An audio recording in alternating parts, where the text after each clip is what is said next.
All right, everybody. Thanks for your patience. I'm going to go ahead and get us started. I have started recording, so that way if folks come in a little bit late, we can at least get this to them, and folks who aren't able to join us, hopefully they can watch this at a later time. The agenda for today is really simple. I'm going to go over the email that was distributed at the end of last week, just sort of running down some of the high points and going over some of those details. I know most of you who have joined us are folks who have written to me over the weekend and submitted your sort of information about the Fieldwork survey that was also distributed, and I know many of you still have some hours left, either for your 534 class or your 540 class, and so I'm sure that you probably have very specific questions. We will definitely have time to talk through any and all of those questions after I go through the information. So feel free to get those in. If you want to also submit those in the chat feature, instead of having to say that over the air and unmute yourself, you're more than welcome to also start submitting your questions in the chat. Dr. Yu and also Christina Soria from the Credential Office in the Grad School of Education are also here joining me. I believe Dr. Ju is also going to be calling in by phone as well to join the conversation. So we're all here to answer the questions that you might have as we can. And if we can't answer it, we will write it down and follow up and then be back in touch with you about those. So again, I just want to sort of recap from the email that was sent out on Friday afternoon. We are working now with the information that we've gotten from the CTC and trying to move forward on what some of these pieces mean in terms of the variable term waiver that they've approved and other pieces. So let's go through some of that. So one of the things that came up with the CTC's decision is around CBEST basic skills. And at this point, what we know is that folks who are needing the basic skills, or they have taken the basic skills exam in the past and have not successfully passed all sections of that exam, are not able to qualify for the variable term waiver. So this means that folks who are still needing that as a requirement for graduation, that your primary focus right now, what we're suggesting is finish all of your coursework as quickly as possible, study up for the specific section that you have left. I know I was in touch with a few folks over the weekend, making the referral of a math tutor from the math center on campus at Cal Lutheran who has expressed a potential interest in helping folks as she's joining the credential program in the Department of Learning and Teaching this fall. And so that might be a resource to reach out to. I know other folks have talked about other sections that it's not math, but instead reading or the writing section. And so again, I will continue to try to identify additional resources for folks. So if you want to be in touch with me directly, I'm happy to do that. But essentially, we just need you to keep working to schedule your retake and working on that now that exam centers are back open, but still working with social distancing. So we do know that exam centers are reopening, but only allowing 50% of the students who previously might have been allowed to take a test at one time. So again, it's really, really important that you are working as diligently as possible to take the exam, and also keep in mind that it is still in process where if you do not pass, you do have to wait for 45 days for you to be able to then take the exam again. That doesn't mean that you have to wait 45 days to re-register for the exam, but you do have to wait for 45 days in between your testing period. So keep that in mind. Additionally, if you fall into this category where you haven't passed CBEST basic skills, we're asking that you delay your exit interview with your faculty advisor until you have completed that step. that's really important because we need to know if you've finished all components before we then have the exit interview and then pass that information along to Christina for her to then be able to make the recommendation to the state and process your paperwork for your credential. So we will have faculty who will be doing summer advising like every summer. So Professor Rowley, Dr. Coronado, and myself will be doing summer advising this summer, and we would be happy to work with you once you have successfully passed all sections of basic skills to then schedule your exit interview and then complete that process and then move forward with the credentialing office for that. I'm going to turn my attention now for those of you who have hours remaining, right? So one of the things that I think we projected was that with the variable term waiver, that there may be some additional help and flexibility with folks who are short on their hours. And one of the things that unfortunately, came very clear is with the variable term waiver, that is an option. But what folks are really saying and identifying is that it's really the best option for folks who have secured employment already, and the only thing that's remaining for them are their hours, right? So if you have a situation where a district is already wanting you to be hired for a job in the fall, and you have not met all of your 600-hour requirement for your field work, then taking the variable term waiver may be your best option. In fact, it probably is your best option. But one of the things that we need you to also keep in mind is that we can't change program requirements. And so what that means is that you may get a VTW, but that means that you do not earn your full master's degree at this point because you haven't met the criteria to passing successfully your 534 class, which specifies that you have to have at least 200 hours of field work experience out in the field.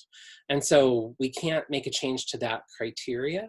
And so ultimately you do have to take an in progress if you are short on your hours this semester, and then hopefully be able to work to identify with either your site supervisor, if they're allowing you to continue to do some hours, or you can be in contact with me directly as the interim PPS fieldwork coordinator to try to identify, is there another site that you might be able to do some hours in over the summer, or even at the beginning of the academic year in August to try to complete your degree and your hour requirement as quickly as possible.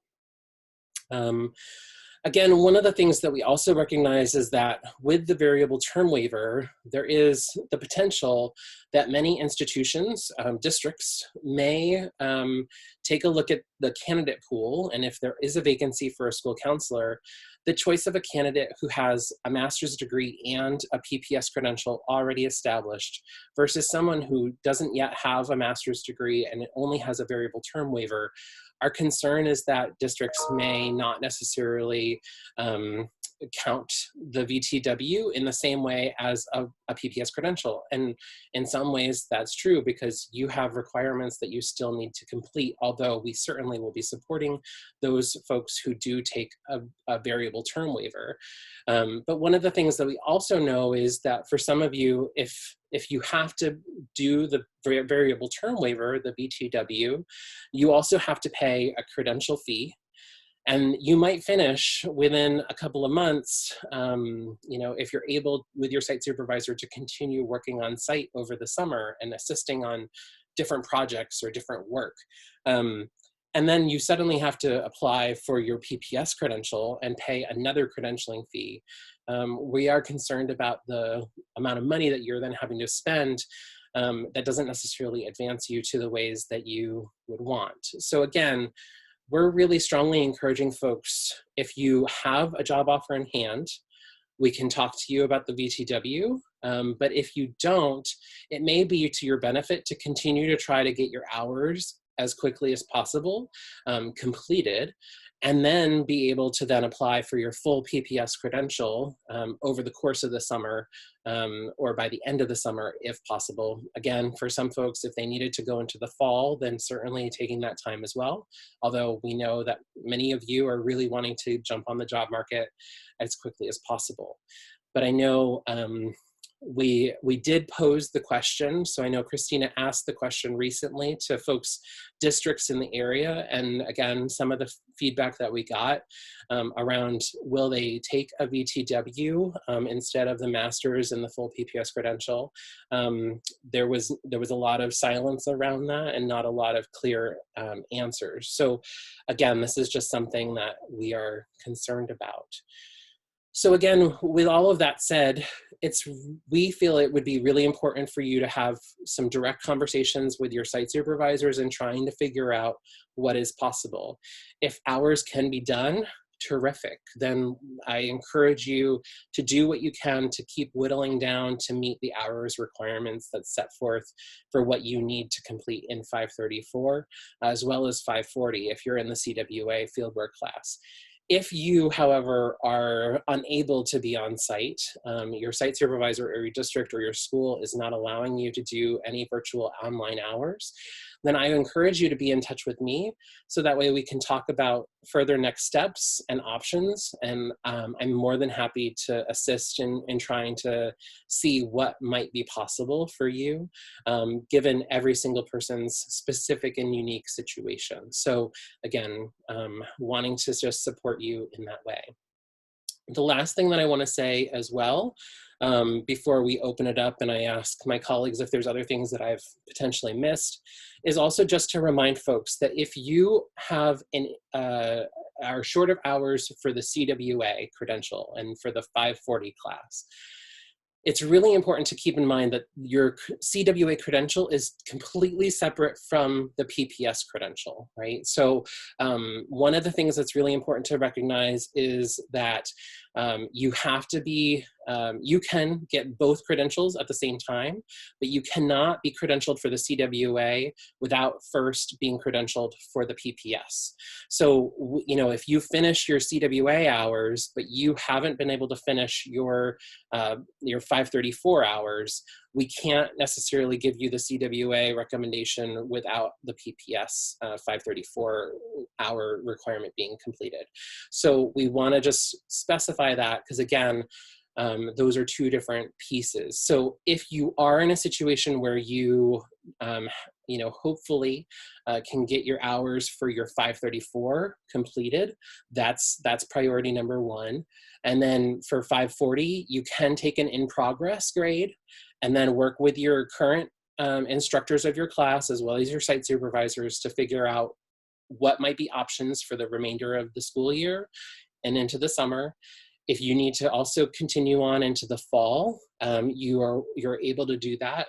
Again, any student who takes an in progress, you have to complete that within the next academic year. So if you get an in progress for a class in spring 2020, you have until the end of spring 2021 for you to finish all of the requirements for that, and then submit the materials or documentation to your instructor, and then they can submit a change of grade form through the registrar's office. And again, if you can't get a hold of your faculty member for whatever reason, you can feel free to contact me as the department chair, and I will help also facilitate that as needed. But again, you have time.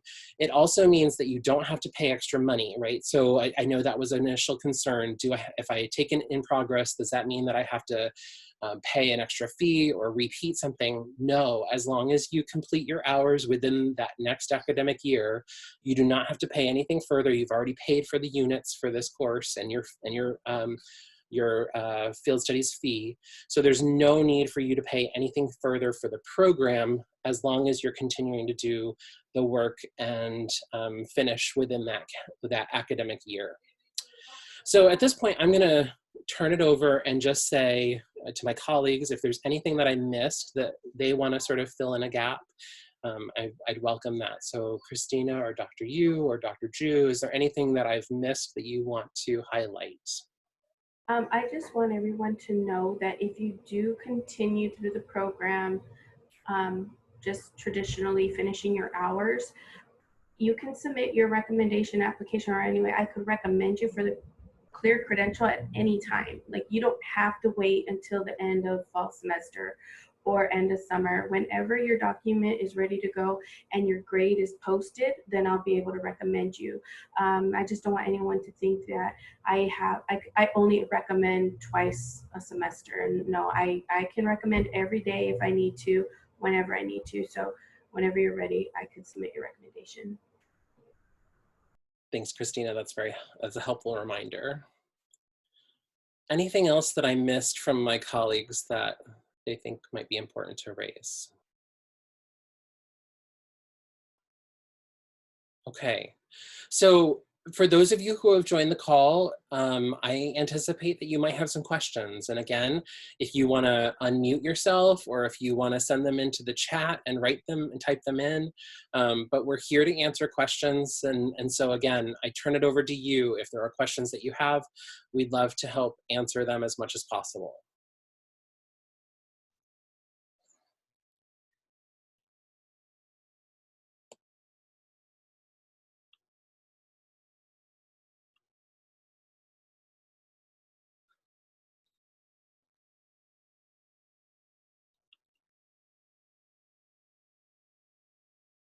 Dr. T, I have a question. Yeah. So mine is for the CWA class. Okay. So for the 30, at least minimum of 30 hours for the interdisciplinary hours, we didn't really get a lot of information on it. And I'm hearing like different things from different cohorts. So I don't know if you can kind of explain. I know you gave a list of like things that will count for it, but if you can just kind of explain a little more Mhm. what we can do, and do they have to be outside of the school? I know that it states on there that it does. Um, outside of like where we're doing our actual internship site. That's my question. Yeah, no, that's helpful.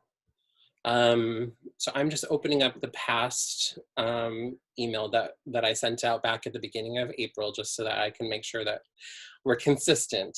So for the interdisciplinary experience hours, at least 30 of those total required hours have to be composed of interdisciplinary experiences in a setting outside of the field of education. So it could be law enforcement, juvenile justice, child health and welfare, mental health, social services, child protective services, and community-based organizations.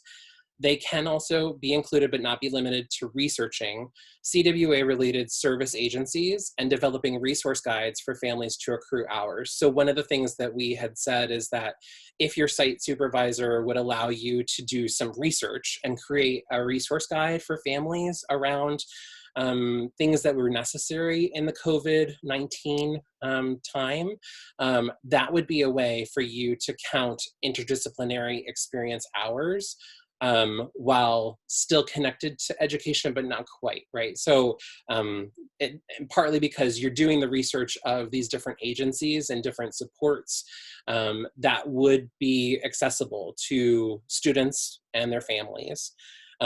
Additionally, if you worked in any sort of service delivery agencies, you might be able to use some of your work experience, given that you're gaining a strong understanding of the ways that social service delivery systems work and how to coordinate service in multidisciplinary interagency ways. So, for example, if you are working in a situation or volunteering where you provide some counseling or assistance, or you're working with others in a particular way where you're drawing on your counseling skills and you're making referrals to community agencies, that might be, for some folks, they might be behavioral interventionists, or for some folks, they may be volunteering with a youth program through their religious community or church, right? And so those might be additional experiences that we were allowing to be counted within that interdisciplinary experience, given the fact that, you know, right now it's probably not a possibility for you to go out and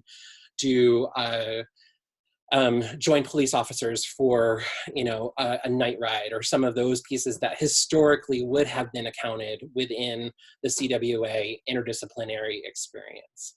Does that help, or are there It does. And then, so the ones that we aren't allowed to actually physically be there is phone calls to learn about the services that they have. Okay.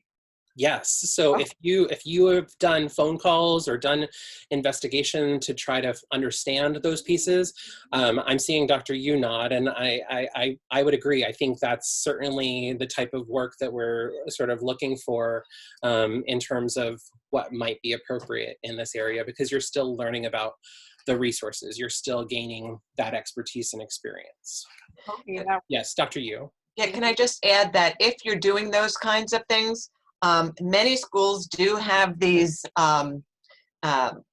resource guidebooks, but they get out of date so quickly, and the contact personnel at the sites get out of date. So if you are researching that, don't rely on what you find even on a website, but definitely make a call to that agency or that organization and get down the name of a current contact person, because that's very important, because there's nothing worse than if you're giving some resources to a parent or students and they call and the person says, oh, they're not here anymore. They haven't been here for 3 years. So, you know, do your due diligence with that regard. And that can also be a helpful document, as Dr. T was saying, to leave with your school site.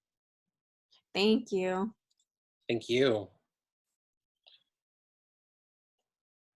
Other questions that folks might have?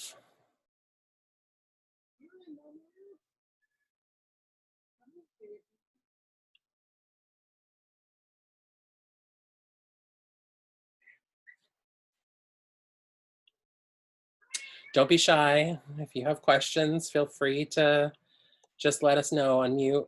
That's what we're wanting to spend time and make sure that folks get their questions answered. So please feel free to chime in.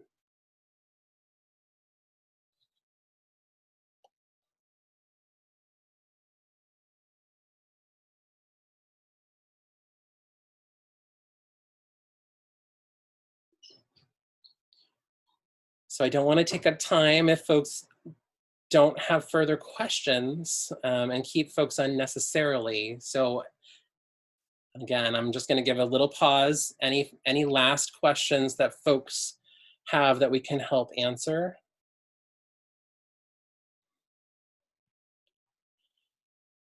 Okay, well, I'm not hearing any, so thank you if you were able to join us. And again, I do want to say there may be questions that you might have that are very unique to you. And so if that's the case and you would much prefer to have an offline conversation, I'm happy to do that. Please feel free to reach out to me one-on-one and we can talk through any of those situations. Just shoot me an email and we can either make a phone appointment or a Zoom appointment, or if it is something that's answerable via email, we can do that. But we will figure things out for folks. And I know Christina will be visiting those of you who are in 534 at Oxnard this evening to go over some of the credentialing process. And I know that she's visited all of the other sections already. And again, she is a wonderful resource that has so many answers when things are clear. Sometimes things aren't clear right now. We're getting clarity. But please feel free to reach out to us if you have a question. So I'm gonna conclude at this point. Dr. Yu, if you don't mind staying on, Dr. Wallace also had a question, so we'll touch base. But thanks so much, everybody. I appreciate you being here today.